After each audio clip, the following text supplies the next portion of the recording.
بے شک انسان پر زمانے میں ایک ایسا وقت بھی آ چکا ہے کہ وہ کوئی قابل ذکر چیز نہ تھا. ہم نے انسان کو ملے جلے نطفے سے پیدا کیا تاکہ اسے آزمائیں، تو ہم نے اس کو سنتا دیکھتا بنایا. یقیناً ہم ہی نے اسے رستہ بھی دکھا دیا. اب خواہ شکر گزار ہو خواہ ناشکرا. بے شک ہم نے کافروں کے لیے زنجیریں اور طوق اور دہکتی آگ تیار کر رکھی ہے. جو نیکوکار ہیں وہ ایسی شراب پیئیں گے جس میں کافور کی آمیزش ہوگی. یہ ایک چشمہ ہے جس میں سے اللہ کے بندے پیئیں گے اور اس میں سے چھوٹی چھوٹی نہریں نکال لیں گے. یہ لوگ نظریں پوری کرتے ہیں اور اس دن سے جس کی سختی پھیل رہی ہوگی خوف رکھتے ہیں، اور باوجود کہ ان کو خود کھانے کی چاہت ہوتی ہے مگر فقیروں اور یتیموں اور قیدیوں کو کھلاتے ہیں، اور کہتے ہیں کہ ہم تم کو محض اللہ کی خوشنودی کے لیے کھلاتے ہیں، نہ تم سے بدلہ چاہتے ہیں اور نہ شکر گزاری.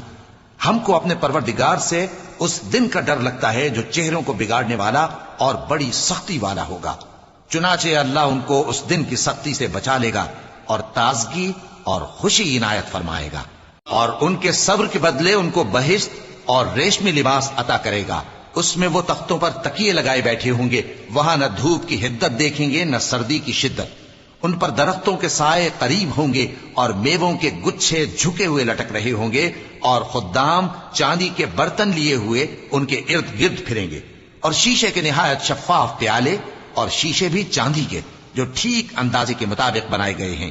اور وہاں ان کو ایسی شراب بھی پلائی جائے گی جس میں ادرک کی آمیزش ہوگی. یہ بہشت میں ایک چشمہ ہے جس کا نام سلسبیل ہے، اور ان کے پاس لڑکے آتے جاتے ہوں گے جو ہمیشہ ایک ہی حالت پر رہیں گے. جب تم ان پر نگاہ ڈالو تو خیال کرو کہ بکھرے ہوئے موتی ہیں.